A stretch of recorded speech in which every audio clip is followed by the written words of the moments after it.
Well, it has ended up being a pretty nice day here today in Southern Illinois. It was raining this morning, really cold. It's about 65 right now. I am going to get the MR2 out, and I have some stuff to go pick up about 45 minutes away. BrickSeek says that it's in stock, so I'm not going to spoil it just yet, but let's go and see what we can find in there.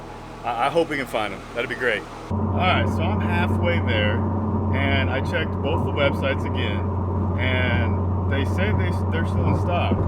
Both of them said 6 plus on them whenever I left, and they still say 6 plus on them now. So I hope nobody gets there before I do. Like I said, I still got 20 minutes left on this drive, so wish me luck, guys. Well, I'm here, and I went inside, and I looked in both locations that have Pokemon cards. Champion's Path is what I was looking for.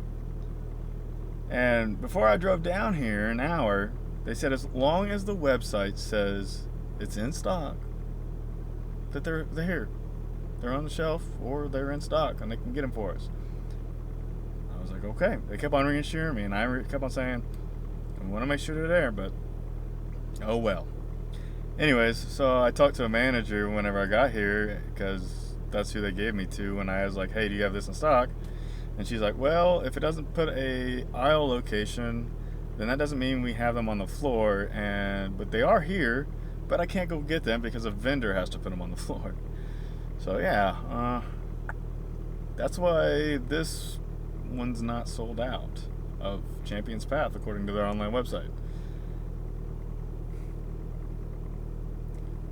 Oh well, I tried to get him for MSRP, and I don't think it's gonna happen. So I'm gonna try to make this vlog, better, I guess, since I couldn't find my Champion's Path booster packs, and I've never done a vlog before. So, but anyways, I got into some boost while I was in town a little bit, just messing around and whatnot. And this little Ford Mustang GT was beside me, or behind me a little bit, behind some other cars.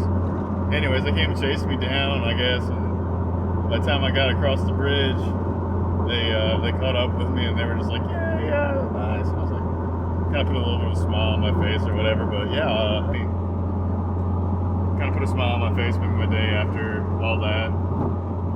Put out a little bit of a tweet, put a tweet on what happened, and Walmart actually replied to the tweet and said, hey, give us a DM, tell us what happened.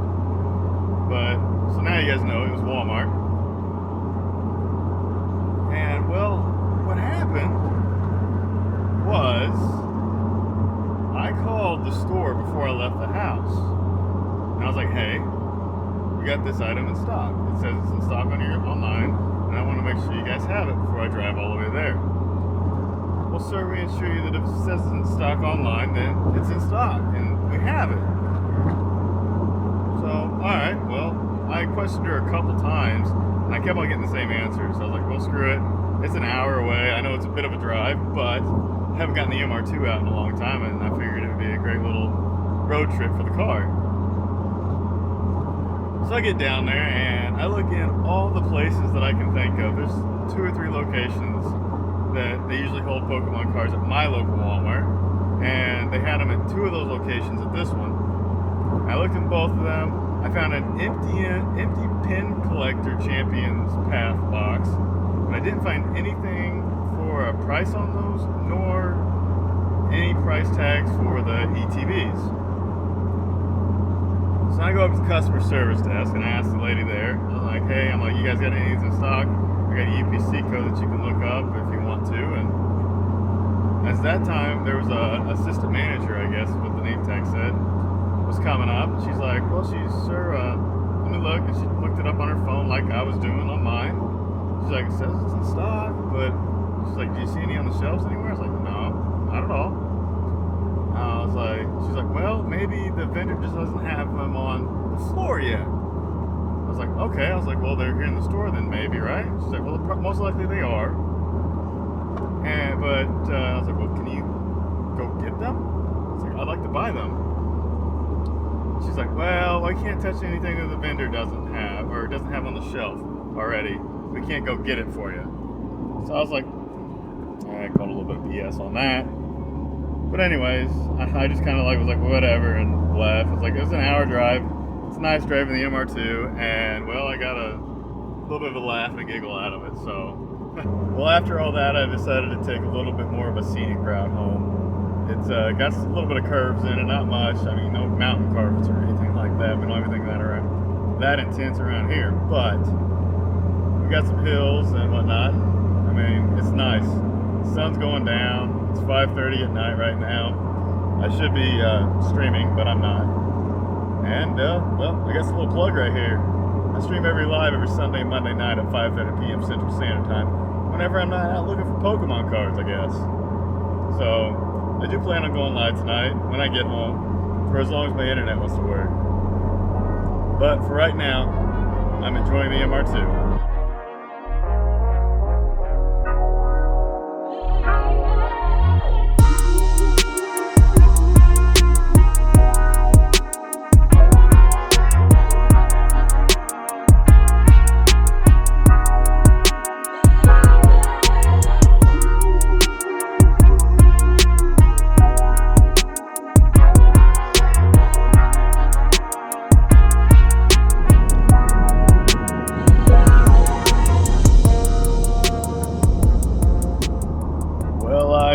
I kind of knew that was inevitable. I can't take this car out anywhere without getting an issue. That's why I don't drive it very much. But I'm just gonna check it when I get home. It's probably nothing much, really. It usually never is. Just some little small item I gotta fix or repair or plug back in sometimes.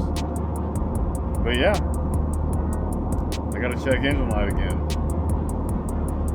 I was expecting it. Well, so I made it home. I mean, I got that check engine light, and I knew it was gonna happen. And now I'm kind of thinking, I'm like, well, this might be a great learning opportunity and teach the MR2 community on how to read your check engine light and how to get it to do this little code sequence. So, I'm back here in the engine bay of the MR2. I'm gonna go ahead and switch you over here. All right, now that I finally got it to focus, see the T lowercase, or the big T, the E1, and then the E1 on top of that, just like that. Bridge them. And then once they're bridged, you'll come back in here. You'll turn your key to the on position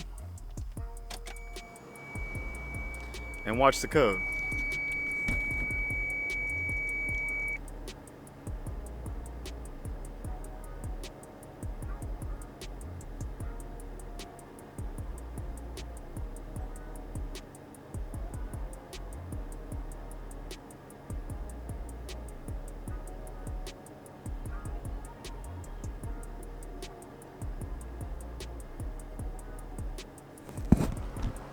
All right, if you didn't catch that, that was a 24 and a 52. I believe it was 52. Yeah, so after looking at it again, it was a 24 and a 52.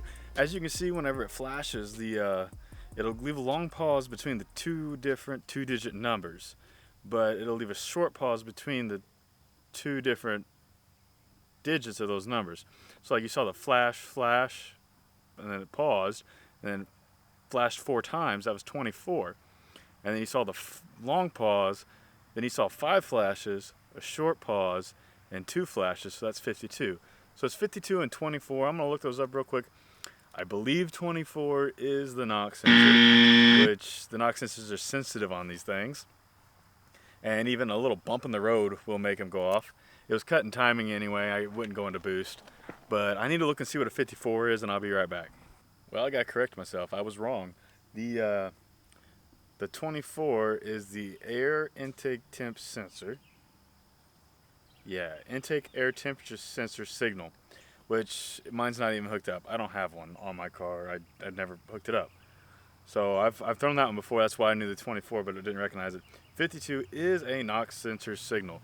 So to remedy this for myself, since it was probably done